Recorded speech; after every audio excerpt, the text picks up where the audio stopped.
periodista también independiente, blanco de mucho del odio de estos que no nos quieren. Y bueno, pues lo saludo con mucho gusto, colaborador de la revista Polemón, director del periódico Regeneración, mi querido Jorge Gómez Naredo, también orgulloso miembro de estas mesas de diálogo de Sin Censura. ¿Cómo te va, Jorge? Bien, bien, pues ya aquí estaba extrañando estar contigo y con público de Sin Censura ya unas semanas, no de vacaciones, pero sí ausente, entonces ya muy contento de estar acá de regreso. Y le mando un saludo a Beth Castillo, precisamente corresponsal de la revista Polemón, que debe de llegar en cualquier momento a esta mesa de diálogo. Jorge, oye, por cierto, estás en Jalisco, ¿no? Sí, estoy aquí en Guadalajara. Bueno, ahí te va, para que te quede claro a lo que te vas a tener que enfrentar y chutar. Se destapa Clemente Castañeda, el senador de Movimiento Ciudadano, porque dice que le encantaría ser el sucesor del pelochas fascista Enrique Alfaro. De naranja a naranja, móchate con el gajo. Vean lo que dice en el Senado Clemente Castañeda. Me encantaría ser gobernador, no lo he ocultado, lo he dicho abiertamente, pero también he dicho, no estoy en campaña, no son los tiempos, ya llegará ese momento, por lo pronto concentrados en el Senado de la República, que por cierto hay mucho que hacer. Senador, el gobierno federal sigue abriendo frentes con Estados Unidos por temas agrícolas, por temas de... ¿Cómo ves, mi querido Jorge Gómez Naredo? ¿Alguna reflexión desde tu independencia sobre la posibilidad de que Clemente Castañeda siga con el legado, Dios nos libre, de Enrique Alfaro allá en Jalisco? Pues fíjate que ese dentro de digamos, del grupo que hay aquí en Jalisco de los MC alfaristas, pues él es el más cercano, es un grupo bastante compacto. Yo creo que en realidad es de todas las confianzas de Enrique Alfaro, es amigo desde la preparatoria de Enrique Alfaro, ellos fundaron un pequeño grupo, ¿no? Cuando estaban en la prepa, pero sus posibilidades, digamos, con la gente creo que son pocas, porque dentro del propio Movimiento Ciudadano hay otra corriente, que no es una corriente tan alfarista, que está encabezada por el actual alcalde de la ciudad de Guadalajara, que es Pablo Lemus, que es un empresario muy déspota, en fin. Entonces, están estas dos, digamos, estos son como los dos candidatos. De repente creo que hay otro por ahí, algún funcionario, pero esos son como los más visibles. Por un lado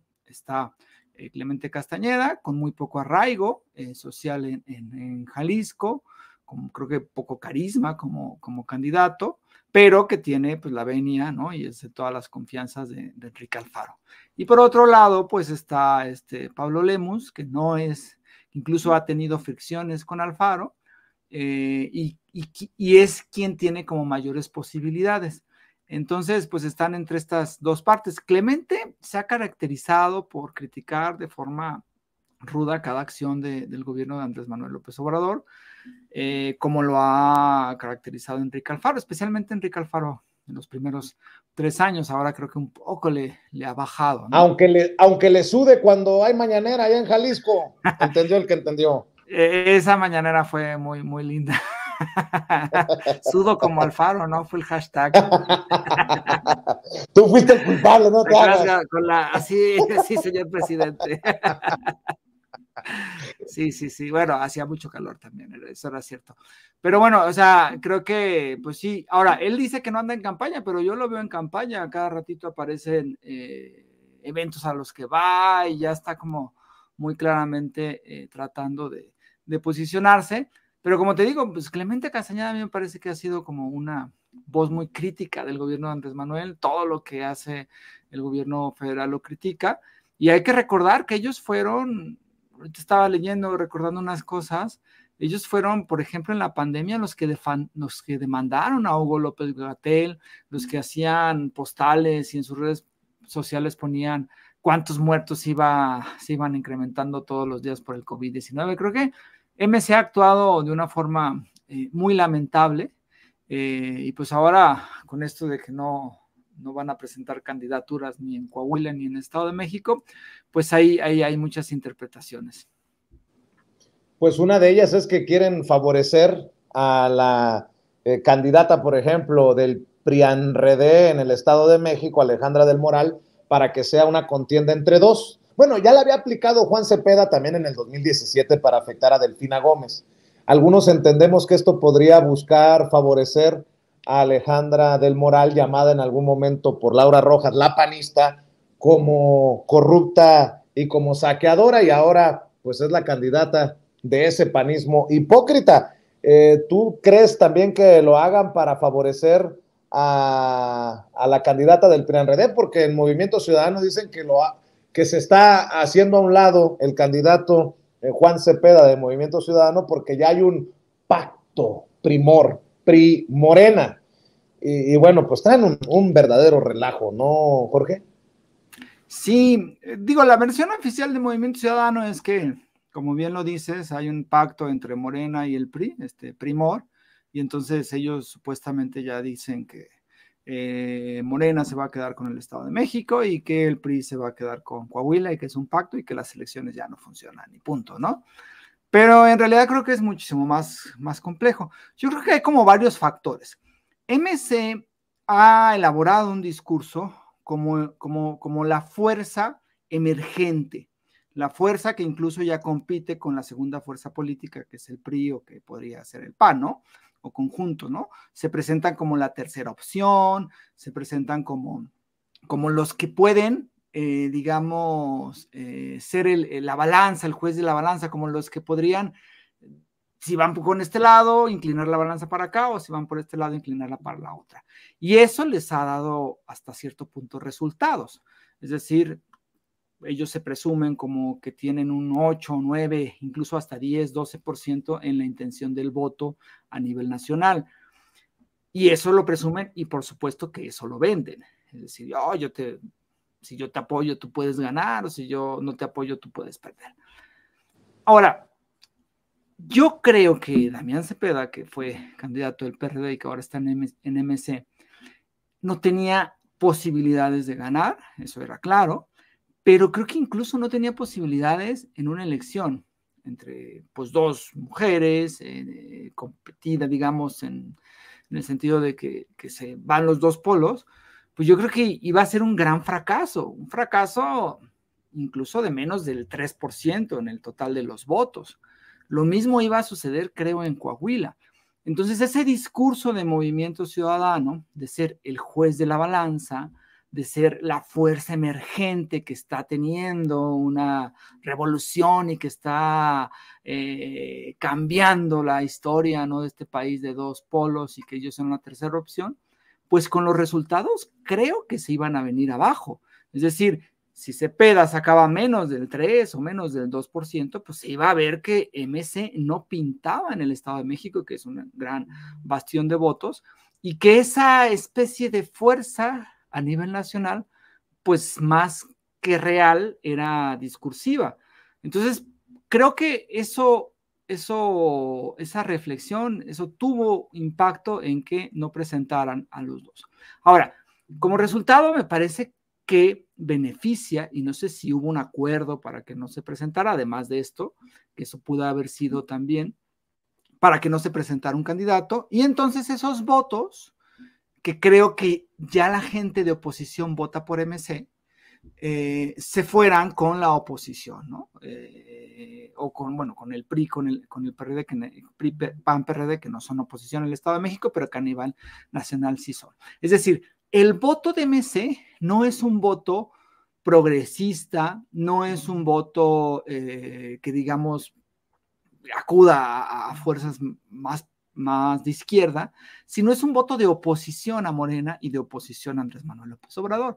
Entonces, si tú tienes una candidata de Morena, una candidata cercana al propio presidente, y tú votas por MC y eres anti-AMLO, anti-Morena, pues si no está MC, pues tus votos seguramente se van a ir hacia el PRI, al PAN o al PRD, que en este caso están unidos, ¿no? Entonces, yo no sé si en esta ecuación que hizo Dante Delgado, el dirigente del Movimiento Ciudadano, operó esto, es decir, que se iba a evidenciar su partido como un partido que no es lo que dicen que es, y además que hubo ahí algún acuerdo en que pudieran beneficiarse, como diciendo, como una venta, ¿no? Mira, yo no saco candidato, pero pues ahí vemos cómo nos arreglamos después. Yo creo que fueron estos factores los que influyeron, estas cuestiones los que influyeron en que pues MC anunciara ayer que no lanzaba candidato ni en el Estado de México ni en Coahuila. Y esto, bueno, pues hay que también tener en cuenta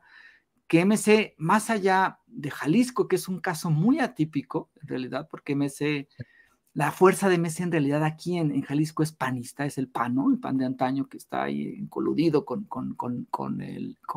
Movimiento Ciudadano. Y el caso muy atípico, ¿no? De Monterrey, de Nuevo León, con Samuel García, ¿no? Pero creo que en una contienda federal, MC se derrumbaría y pues se perdería este discurso en donde dicen que casi ya están en posibilidades de contender por la presidencia y ganarla.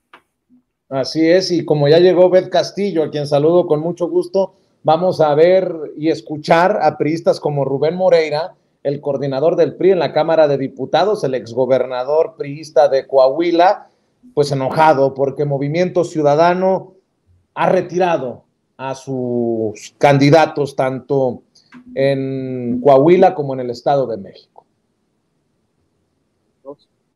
A mí no me sorprende la decisión de Movimiento Ciudadano de no participar en las elecciones de Coahuila y Estado de México. Este partido, que ni es movimiento, ni es ciudadano, porque está lleno de políticos que ya han contendido por muchas siglas, tomó varios pretextos para retirarse de las campañas electorales. La verdad es que si revisamos cómo ha ido transcurriendo sus resultados en los últimos comicios, nos damos cuenta que apenas logran el 3% en el mejor de los casos. En lo particular, en Coahuila, difícilmente pasarían del 1%. En Edomex, las cosas van por la misma ruta, o iban, porque ya se rajaron. Movimiento Ciudadano ha buscado pretextos para no ayudar a Va por México. Movimiento Ciudadano no tiene futuro. Sus dos gobernadores están en serios problemas. El de Jalisco, sumido en la inseguridad e incapaz de detener al narco. El de Nuevo León, con graves problemas para ofrecer servicios públicos al área metropolitana de Monterrey y muy complicado en seguridad en el resto del estado. Movimiento Ciudadano no va a participar en los comicios porque no tiene capacidad ahora para hacer campaña efectiva y para sumar votos. Esa es la verdad. Ya los veremos perdiendo el registro en el 2024 y perdiendo la gobernatura de Jalisco. De eso estoy muy seguro. Ándale, se están peleando entre, y eso que Claudio X González giró la instrucción, que hay que arropar a Movimiento Ciudadano para que se sume al PRIANREDE, para convertir el Va por México en el MAC PRIANREDE. Alito Moreno dice: a la militancia de Movimiento Ciudadano les decimos que en la coalición Va por México tienen las puertas abiertas. Sabemos que ustedes quieren lo mejor para México y que sabrán ponerse del lado correcto de la historia en Coahuila y en el Estado de México. Sí, chucha, y tus calzones, decía mi nana, que en paz descanse. Mi querida Beth Castillo, dame tu opinión acerca de este broncón que se cargan en la oposición. Te saludo con mucho gusto. Hola, mi querido Vicente, muy buenas tardes a ti y a toda tu maravillosa audiencia que siempre te está por acá acompañando. La verdad es que pues ya hemos estado viendo todos que Movimiento Ciudadano no ha representado pues una fuerza real ni en Coahuila ni en el Estado de México. Y bueno, ahora lo que yo me pregunto y que ya bastantes personas han estado por ahí resaltando en redes sociales y en medios de comunicación es: ¿por qué no regresa los 100 millones de pesos que se le otorgaron como prerrogativas a Movimiento Ciudadano para estas elecciones, cuando en realidad pues no van a contender, no van a dar esta batalla porque pues tienen una representación mínima? La verdad es que yo, viviendo en el Estado de México, no he visto ni una sola barda, lonas o lo que quieras, publicidad del candidato de Movimiento Ciudadano. La verdad es que no hay nada. Yo creo que ni siquiera pues utilizaron gran parte de estos recursos en la publicidad que pues otros candidatos sí hemos visto, ¿no? Ya sea Delfina Gómez como Alejandra del Moral. Y bueno, esto es totalmente real. Movimiento Ciudadano no representa una fuerza como tal, pero sí hemos visto que es este otro, pues este movimiento naranja, el movimiento ciudadano, supuestamente, que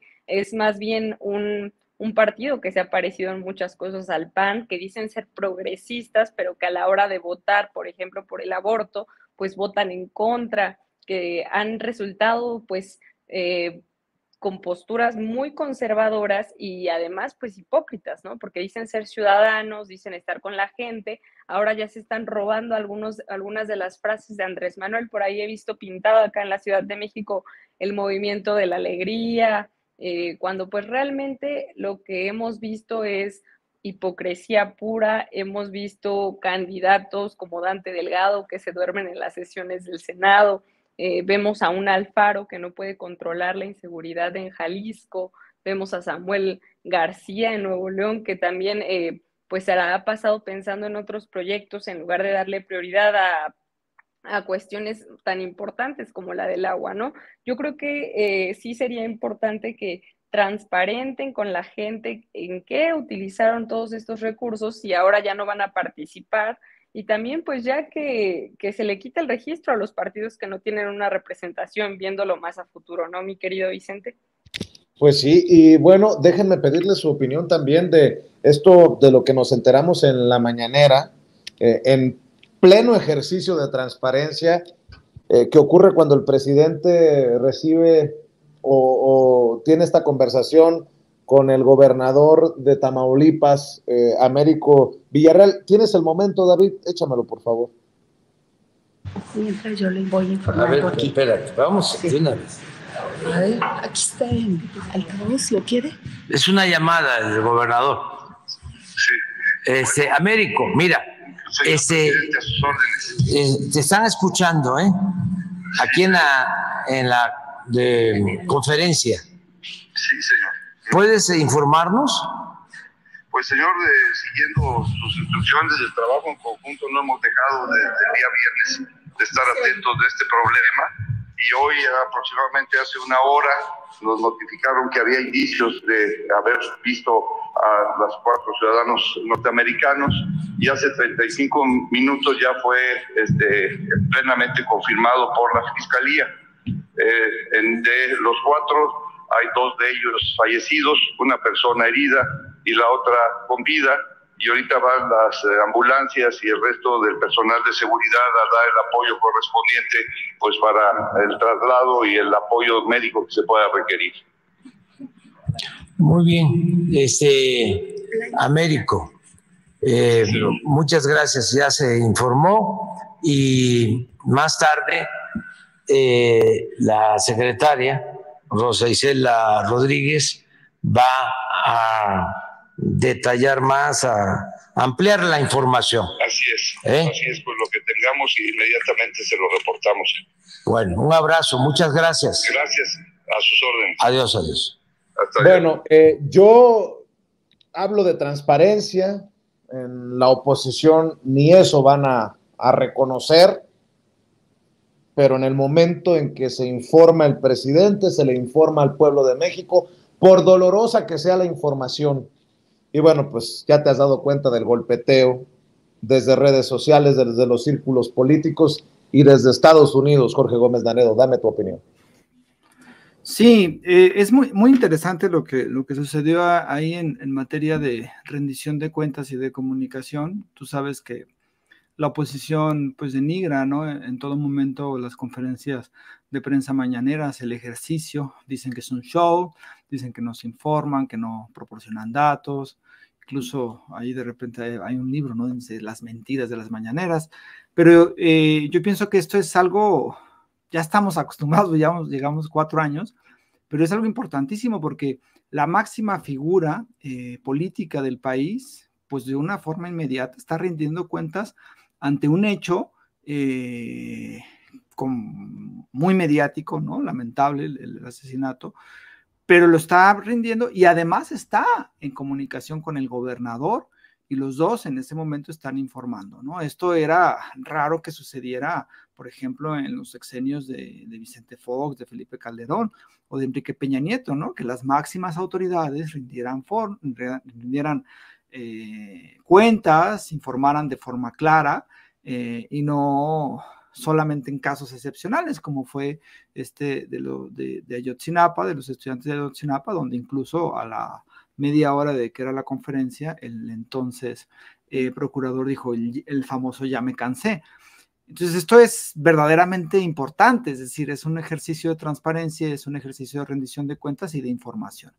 Ahora, el hecho que es este caso, ¿no?, lamentable de los 4 estadounidenses que fueron secuestrados, que los según informó Américo Villarreal, el gobernador de Tamaulipas, fueron asesinados, uno está herido y el otro parece que no tiene nada, pues también se convierte en un hecho lamentable, pues, pero que es tomado mediáticamente para golpear al gobierno federal. Eso no lo podemos negar, que se va a tomar como ello, pero además tiene una implicación clarísima en cuanto a las relaciones con Estados Unidos, y especialmente de grupos conservadores en Estados Unidos, y de otros tampoco tan conservadores, que establecen que los cárteles de la droga, las organizaciones delictivas mexicanas que se encargan del trasiego, no sean consideradas como organizaciones criminales, sino como organizaciones terroristas, con lo cual, pues, habría un proceso, ¿no?, distinto de tratamiento, y eso daría pie a otro tipo de política por parte del propio gobierno estadounidense con el gobierno mexicano. Entonces creo que aquí también hay una implicación política en cuanto a las relaciones con Estados Unidos, y hay que tomar en cuenta que pues el Estados Unidos sigue siendo una potencia, un imperio, y que si bien es cierto, la política mexicana internacional en este sexenio ha sido bastante exitosa y ha habido momentos, ¿no?, de lucha por la soberanía, pues también es cierto que esto puede ser utilizado por grupos conservadores en Estados Unidos que piden, ¿no?, esta cuestión de declarar a estas organizaciones como terroristas, y además de abrir el abanico para la intervención en Estados Unidos. Yo creo que la postura y lo que dijo Andrés Manuel López Obrador posteriormente a darse a conocer estos hechos, pues fue importante, ¿no? Es decir, pues si son lamentables, vamos a investigar, vamos a hacer todo lo posible porque este crimen no quede impune. Incluso hay una persona que ya ha sido encarcelada, que está relacionado con ello, ha sido detenida, perdón. Y bueno, pues también dijo, bueno, pues también hay casos en Estados Unidos donde hay asesinatos de paisanos, de mexicanos, y no se arma este escándalo que se está armando con la prensa mexicana. Entonces creo que sí fue muy importante que el presidente haya señalado esta parte, porque va a ser utilizada por la oposición, y ya lo ha sido utilizado por los medios que tiene esta oposición, es decir, por la prensa hegemónica en este país, y seguramente por los conservadores y la prensa también conservadora en Estados Unidos, con una implicación, digamos, a nivel internacional. Entonces creo que sí fue muy buena la respuesta del presidente, y yo vería pues esos dos hechos en esto que sucedió hoy en la mañana.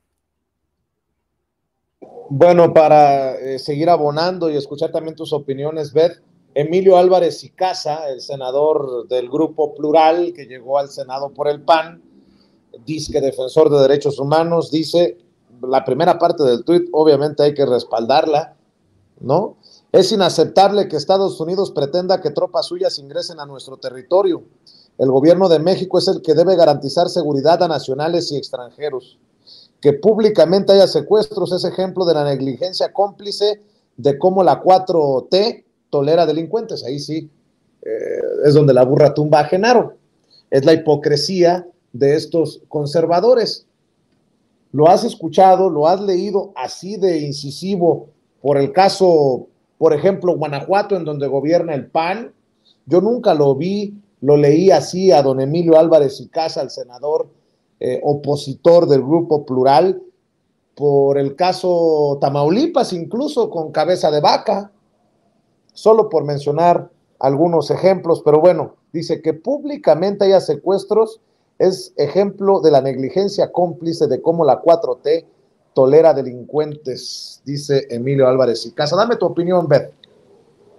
Pues es que son unos oportunistas, pero además, como ya lo decías, unos hipócritas, ¿no? Porque justamente jamás dicen nada cuando hay homicidios en estados que no gobierna la 4T, ya lo dijiste tú, en Guanajuato. Muchas veces hemos visto en las conferencias del presidente que es el estado que tiene más homicidios todos los días. La inseguridad, pues, está al por mayor, y estos supuestos defensores de derechos humanos como Álvarez y Casa, que siempre se ostenta como esto, pero sabemos que es más panista que nada, pues no alzan la voz. Y lo mismo pasa con los medios tradicionales mexicanos, como ya lo comentaba Jorge y como lo dijo el presidente hoy en su conferencia matutina.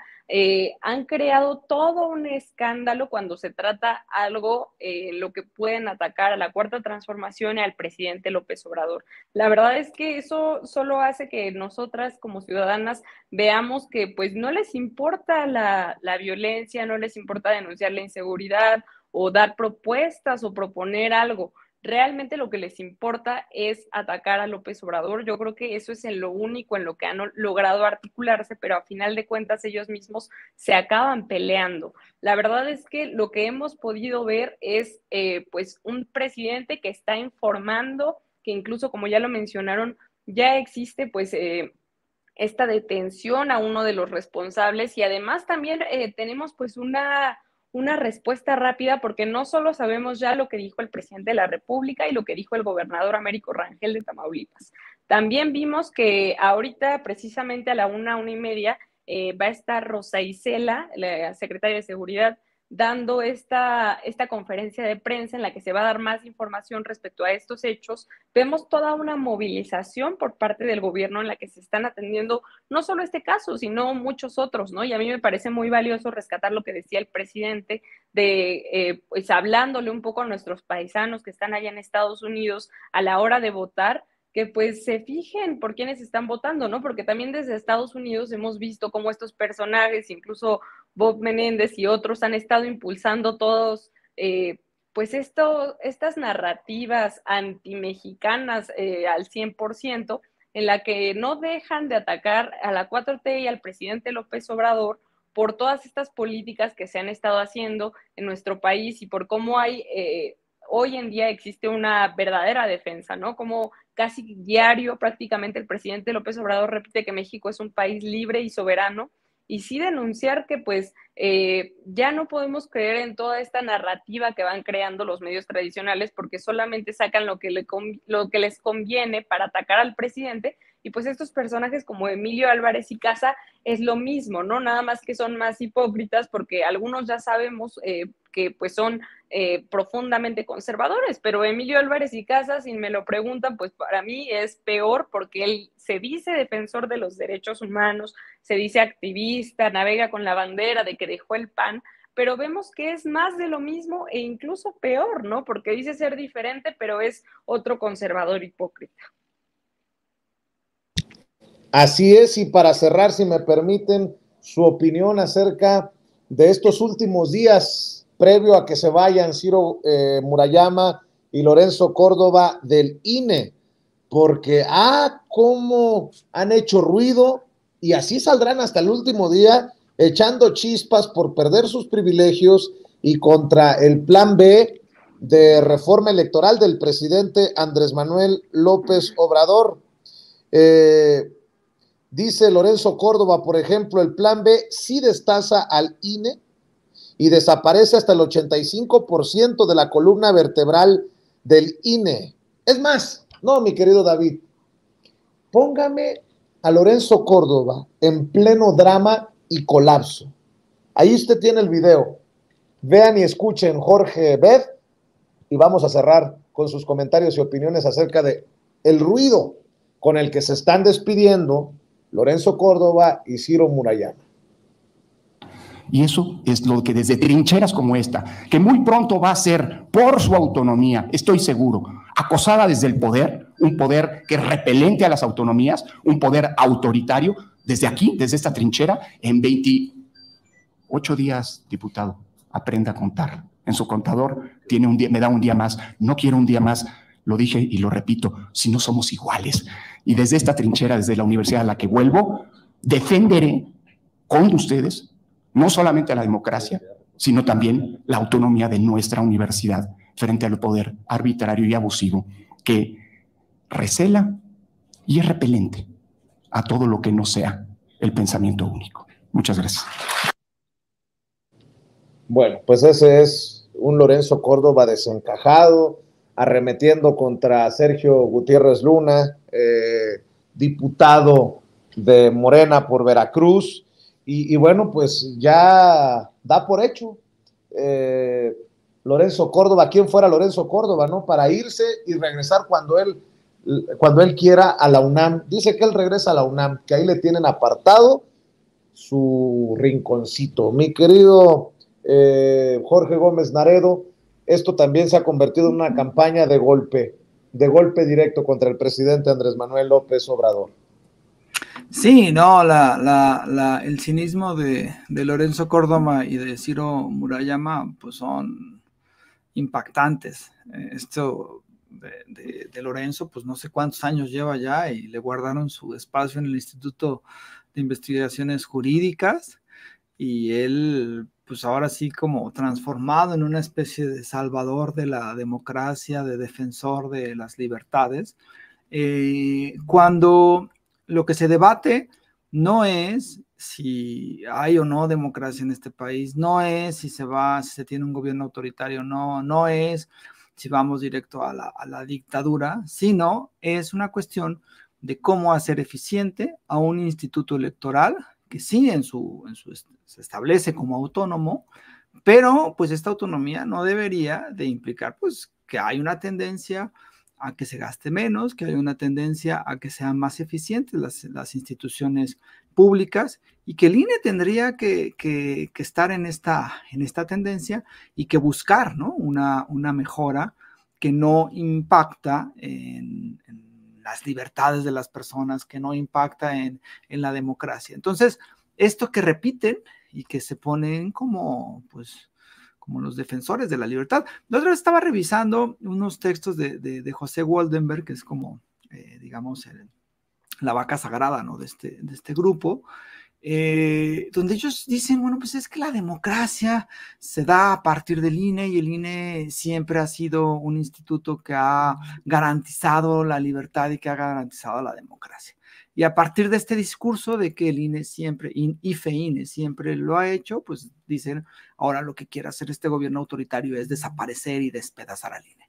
Pero si nosotros nos vamos a los procesos que ha vivido, pues las elecciones no han sido ni limpias, ni han garantizado la equidad, ni han garantizado pues prácticamente la libertad, ¿no? O sea, tenemos en las elecciones del 2000 que le tocaron a José Waldenberg, que si no hubiera sido porque hubo una amplia diferencia entre Vicente Fox y La Bastida, pues ahí hubieran estado los fraudes, tanto de los amigos de Fox como del Pemex Gay en el caso del PRI, ¿no? Entonces, pues así como unas elecciones limpias que garantizarán la equidad y la completa transparencia, no. 2006, pues evidentemente no lo fue. El IFE con Luis Carlos Ugalde, pues hizo una cochinada que la autorizó y que la legitimó el Tribunal Electoral. Pues tampoco ahí tuvimos elecciones y tampoco ahí tuvimos democracia. Tan es así que hubo un gran proceso postelectoral que ni el INE, ni el IFE en ese entonces, ni el tribunal le hicieron caso, ¿no? En las elecciones del 2012, pues con la cargada de Televisa, con todo el fraude que hubo vía Monex, vía Soriana y todo, pues también lo legalizaron con Valdez Zurita, que estaba al frente del IFE. Y pues en el 2018, si no hubiera sido por el pueblo, por la gente y por la abrumadora ventaja de Andrés Manuel, también hubieran intentado hacer fraudes. Entonces, la cuestión está que se visten de que son los grandes defensores y que gracias a ellos hay elecciones libres, equitativas, justas, impecables, pues es un discurso que es un discurso falso. Y la figura, y o sea, lo triste de todo esto es que, si bien es cierto, el IFE y el INE habían estado en manos de gente de los partidos políticos clarísimos y de esta mafia, ¿no? De una mafia, desde Woldenberg, desde Luis Carlos Ugalde, Valdés Zurita y ahora Lorenzo Córdoba, nunca habían convertido a esta institución como una especie de partido político, ¿no? Yo creo que había como ciertos matices, pero ahora lo que hicieron Córdoba y Murayama es que convirtieron al INE como si fuera un partido político de oposición más, ¿no? Y la forma en cómo ahora está actuando, los discursos que tiene Lorenzo Córdoba, llamar vulgar a todos los que lo critican, decir que todos se van a dar, que todo el gobierno federal es autoritario, que es un poder dictatorial, pues eso hizo que esta institución que se supone ciudadana cobrara el matiz de ser una institución opositora a un gobierno, cuando el elemento central, que era la reforma y el plan B, era lograr una mayor eficacia en el Instituto Nacional Electoral, ¿no? Entonces, eso fue lo que creó Lorenzo Córdoba, y eso es lo que deja como herencia, después de ya más de, no sé si son más de 10 años, ¿sí? Porque además le toca la transición, de estar en el instituto, tanto federal como nacional electoral, y pues además de manejarlo como si fuera suyo y como si fuera él la representación de la democracia, lo cual está muy alejado de la realidad. Y pues es una pena que ellos estén ahora buscando hacer inoperantes estos cambios vía sus quejas en la Suprema Corte de Justicia de la Nación para que declare anticonstitucional el plan B, cuando se trata de una cuestión de eficacia, cuando se trata de una cuestión de austeridad, y cuando se trata de pues no tener a funcionarios ganando millonadas y a una burocracia también dorada en el IFE, que pues no es eficiente y que debería de buscarse una mayor eficacia, una democracia, un sistema electoral muchísimo más austero, menos costoso, sin que eso implique que se elimine la democracia, ¿no? Entonces, creo que la gestión de Lorenzo Córdoba ha sido terrible y este señor me parece que le ha hecho mucho daño a la democracia en este país. ¿Con qué cierras tú, Beth? Con tu comentario, con tu opinión, vamos a cerrar esta mesa de diálogo.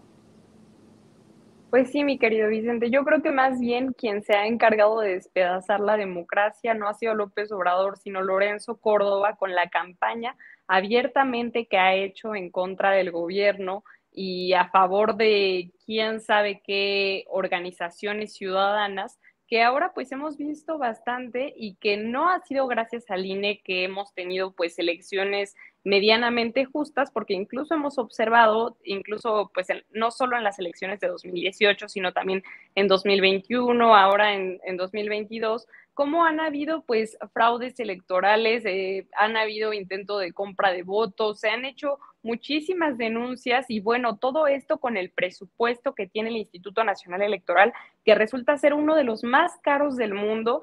Hay unas elecciones que nos cuestan muchísimo al pueblo de México y que, como ya bien lo señaló Jorge, pues el plan B, esta llamada reforma electoral del pueblo, lo que ha buscado es que se eficienten los recursos, que haya más austeridad como la que se demostró que se implementó en el gobierno federal, también ya lo vimos en el Poder Legislativo, que se redujeron los presupuestos y que a pesar de eso, pues ha habido un funcionamiento correcto, ¿no?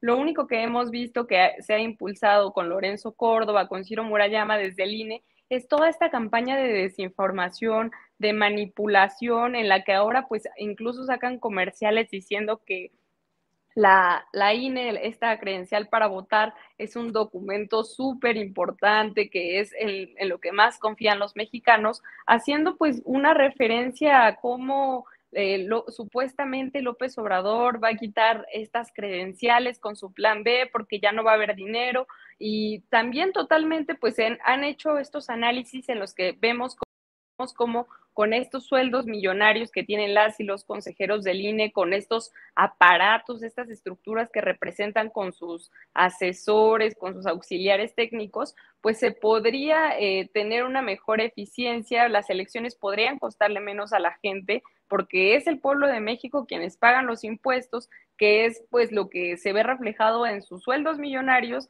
en los seguros médicos que tienen, que incluso pues vimos a Lorenzo Córdoba todavía contratar este seguro médico que era como de 3 millones de pesos, cuando pues ya se va a retirar del INE y todavía le va a quedar unos años, y ahora con estos finiquitos que se calculan con un salario integrado que no es nada más pues estos 20 días, como decía el secretario de Gobernación, por cada año, sino que también pues ahí van un porcentaje de todos los bonos, de todas estas gratificaciones y prestaciones que recibían en el Instituto Nacional Electoral. Yo creo que eso es lo único que defiende sus privilegios, y por eso han tratado de engañar y de manipular a la gente, pero también veo que pues hay una revolución de las conciencias y que hay un pueblo más despierto que nunca, que ya no les cree y que pues piden también transparencia, a pesar de que Lorenzo Córdoba pues se ha negado en múltiples ocasiones a revelar cuánto es el finiquito con el que se va a retirar. Yo creo que somos muchas las personas que ya estamos contando los días para que se vayan estos consejeros, y también para exigir que pues haya un sistema más democrático, unas instituciones electorales más transparentes y que no le cuesten tanto a los mexicanos, porque por ahí también en las marchas muchas personas dicen que no, que está bien que ganen todos estos sueldos para que no se corrompan. Yo creo que las personas que son corruptas nunca les va a ser suficiente un determinado sueldo, y eso es lo que tenemos que empezar a estigmatizar para que ya no siga sucediendo y para que pues siga toda esta revolución de las conciencias que ha implicado una participación avasalladora como la que hubo en el 2018, que no permitió que aún con todas las imposiciones del Instituto Nacional Electoral, aún con todos los fraudes que intentaron con la compra de votos que siempre hemos visto en los últimos años, pues aún así se pudo lograr este triunfo democrático del pueblo en el que gana el presidente Andrés Manuel López Obrador. Y yo creo que ya es hora de decirle a estos consejeros electorales que ya se van, que queremos una democracia auténtica y que no queremos instituciones electorales que le cuesten tanto a las y los mexicanos. Entonces, pues decirle a Lorenzo Córdoba que no ha sido López Obrador con el plan B el que quiere despedazar la democracia, sino él al frente del Instituto Nacional Electoral por tantos años, cobrando un sueldo millonario en el que pues prácticamente no estuvo haciendo nada por la democracia. Al contrario, yo creo que nada más le metieron el pie a las y los mexicanos y a nuestras elecciones, que además pues son de las más costosas en todo el mundo, querido Vicente. Así es, mi querida Beth, ¿por qué no cerramos invitando a la gente a tus trincheras, a tus redes, a tus espacios? Muchas gracias. Yo las y los invito, como siempre, a que nos sigan por ahí en @revista Polemón en todas las redes. Hacemos las coberturas y también pues les mando un abrazo a todo el equipo de Sin Censura, que siempre está aquí en este gran espacio, en esta trinchera, informándoles, y a mí me pueden encontrar en todas mis redes sociales como @BetCastillo con @o. Muy bien, pues te mando un abrazo, Beth, y mi querido Jorge Gómez Naredo, estamos al pendiente, por cierto, te debo una llamada, mi querida Beth Castillo. Mi querido Jorge Gómez Naredo, ¿por qué no cerramos invitando a la gente también a tus esfuerzos independientes? Sí, pues igual estamos en Polemón, en Revista Polemón, polemón.mx, y en Facebook y en Twitter como Revista Polemón, y a mí me encuentran en Twitter como JG Naredo, y en redes, en Facebook como Jorge Gómez Naredo, y pues ya pronto estará circulando el periódico Regeneración, y hay una sorpresa, hay una historieta muy linda que también va a estar por ahí, espero que llegando a muchas partes del país. Claro que sí, mi querido Jorge, mi querida Beth, les agradezco mucho que hayan pasado a esta cita con la audiencia de Sin Censura. Por lo pronto, les mando un abrazo. Gracias, Beth. Gracias, Jorge. Estamos al pendiente. Buenas tardes. Y bueno, mi querido Toño, solamente tenemos tiempo para despedirnos, invitar a la gente para mañana, para que esté al pendiente de lo que ustedes hacen desde muy temprano. Tú, don David, obviamente para invitar a la gente que se quede en los canales de Sin Censura TV, Sin Censura Media y Sin Censura Presenta, porque estaremos subiendo más contenido y nos vemos en la noche en Sin Censura Nocturno, ¿no, Toño? Así es, Vicente, es muy importante que la gente se dé cuenta que tenemos aproximadamente 71 videos en nuestras redes sociales, solamente de hoy en estos momentos. Por favor,